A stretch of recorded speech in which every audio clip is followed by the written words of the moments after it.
नमस्कार दोस्तों। इस समय बहुत से बयानों को लेके देश में माहौल बहुत गर्म है। आज दिन है 5 सितंबर, दिन है मंगलवार। We the people of India, क्या हम आगे चलकर कहेंगे we the people of Bharat? ये सवाल कहाँ से उठा, क्या उठा, आज इसके बारे में बात करनी थी, इसलिए आपसे अपने विचार साझा कर रहा हूँ। अभी सनातन धर्म को लेके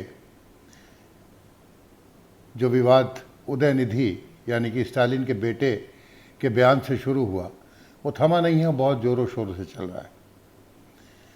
संसद के विशेष सत्र को लेके बड़ी क्यासबाजी हो रही है कि वहाँ क्या होगा, क्या नहीं होगा।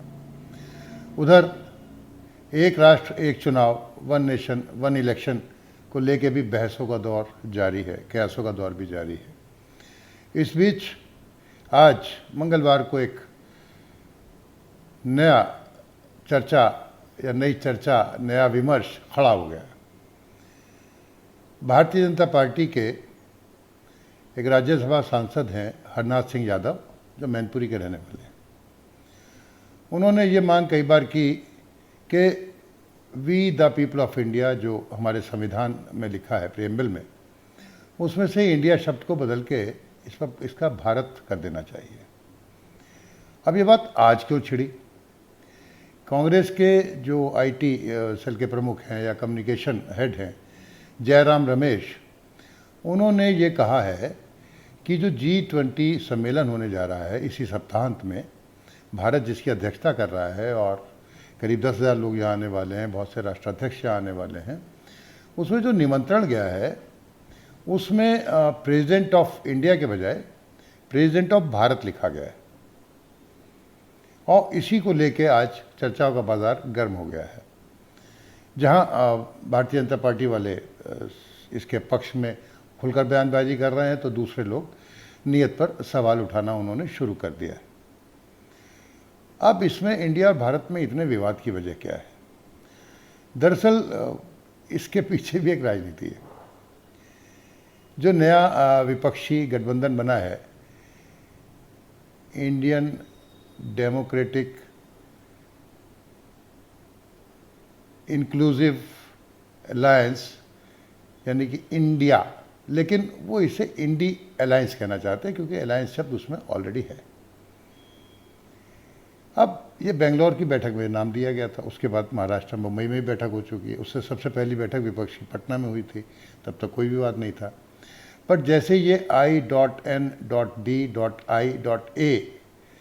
का नाम प्रचारित हुआ, तो इस पर बहुत से ऐतराज़ हुए और इसे संविधान की मूल भावना के विपरीत बताया गया कि ऐसा नाम किसी पार्टी का नहीं होना चाहिए, और इसको लेकर कानूनी लड़ाई भी लड़ने की तैयारी हो रही है। अब कांग्रेस का आरोप ये है कि इस समय जो नाम बदला जा रहा है वो इसलिए बदला जा रहा है क्योंकि उनके गठबंधन का नाम इंडिया है और इंडिया की जगह भारत का नाम बार बार दिया जा रहा है। तो लड़ाई तो होनी थी, माहौल गर्म भी होना था इसको लेके। लेकिन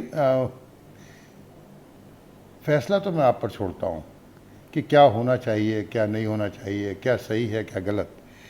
पर इसके कुछ रोचक तथ्य हैं जो मैं बताना चाहता हूँ।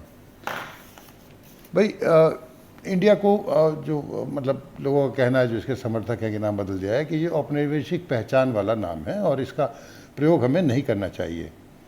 और ये सिर्फ हमने नहीं किया है, उपनिवेशिक काल के जो ब्रिटिश साम्राज्य के अधीन रहे उनको बहुत से और अन्य कारणों से भी बहुत देशों के नाम बदलते रहे हैं।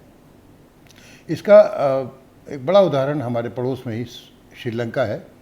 आपको याद होगा, पहले हम रेडियो सिलोन सुना करते थे और अमीन सयानी की आवाज़ में गाने सुना करते। अमीन सयानी उस कार्यक्रम पेश करते थे गानों का।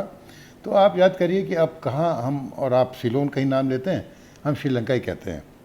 हालांकि श्रीलंका को आज़ादी तो 48 में मिल गई थी, पर उसका नाम बदला गया 1972 में, जब ब्रिटिश की जो महारानी द्वितीय थी, उन्होंने अपना, एलिजाबेथ द्वितीय ने वहाँ से, मतलब वो प्रमुख नहीं रही वहाँ की सत्ता की, तब ये नाम बदला गया।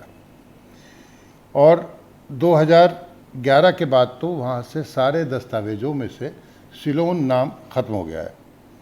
इस तरह से उदाहरण है कंप्यूचिया जो बाद में कंबोडिया बन गया। स्लोवाकिया और चेकोस्लोवाकिया, इसका भी कुछ हाल है कि उसका जो रशिया का विघटन हुआ संयुक्त गणराज्य का, उससे ये जुड़ा हुआ है। लेकिन स्लोवाकिया पे भी बहुत विवाद रहा। अब उसे चेक रिपब्लिक कहा जाता है, दूसरे को स्लोवाकिया कहा जाता है। और सबसे बड़ा उदाहरण है आयरलैंड। इसका भी नाम पहले आयरिश फ्री था, लेकिन उन्होंने भी 2 साल यूनाइटेड किंगडम से लड़ाई लड़ी थी और बाद में अपना नाम आयरलैंड कर लिया था। बर्मा के म्यांमार बनने की भी कहानी कुछ ऐसी ही है, और ज़ेरे के कॉन्गो बनने की कहानी भी कुछ ऐसी है। ये बड़ी रोचक बातें हैं। अब इसे औपनिवेशवाद से जोड़ा जाए, सारे दस्तावेज बदले जाए, सारे नाम बदले जाए, और प्रधानमंत्री जब बाहर जाए तो वो इंडिया के बजाय सिर्फ भारत बोले, उनकी ज़बान पर ये चढ़ जाए, थोड़ा कठिन तो लगता है। देखते हैं क्या होता है। लेकिन कुछ रोचक बातें जो मैं बताना चाहूँगा। जो हमारा कॉन्स्टिट्यूशन का प्रीएम्बल है, वो कहता है, we the people of India having solemnly resolved to constitute India into a sovereign democratic republic and to secure to all its citizens what to secure? Justice, social, economic and political, liberty of thought, expression, belief, faith and worship, equality of status and opportunity, and to promote among them all fraternity, assuring the dignity of the individual and the unity of the nation. तो ये लाइनें वहाँ पे adopt कर ली गई, पर उस समय भी कुछ नाम और कुछ शब्दों को लेकर विवाद हुआ था। जब इस पर बहस हो रही थी, 17 अक्टूबर 1949 की बात कर रहा हूँ, तो डिबेट्स हुई कि इसमें गॉड या गांधी का नाम रखा जाए। एक मेंबर ने सुझाव दिया कि इसका नाम union of Indian socialist republics रखा जाए, जैसा कि यूएसएसआर का है। लेकिन ज़्यादातर संविधान सभा के ज़्यादातर लोग इससे सहमत नहीं हुए, और उन्होंने कहा कि शायद ये नाम हमारी जो कॉन्स्टिट्यूशन की आत्मा है उसके विपरीत जाता है। एक और सदस्य ने इसमें गॉड नाम जोड़ने की कोशिश की, अपना सुझाव दिया, और उनका बहुत लोगों ने विरोध किया। अब इस पर यह कहा गया कि अगर गॉड को नाम जोड़ा जाएगा तो it would amount to compulsion of faith, यानी कि किसी की आस्था पर दबाव देने जैसी स्थिति होगी।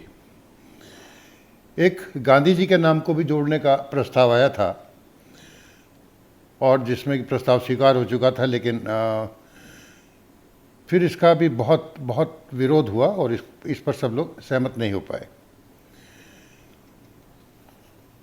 और जो अमेंडमेंट थे उनमें जैसे कि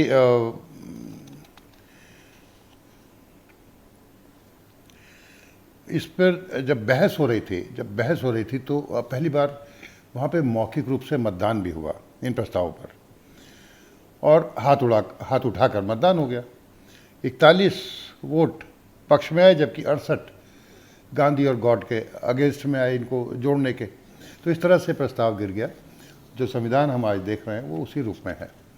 लेकिन देखना ये है कि आगे चलकर हम we the people of India की बात करेंगे, इसी तरह से अपना बोलेंगे, या हम बोलेंगे we the people of Bharat.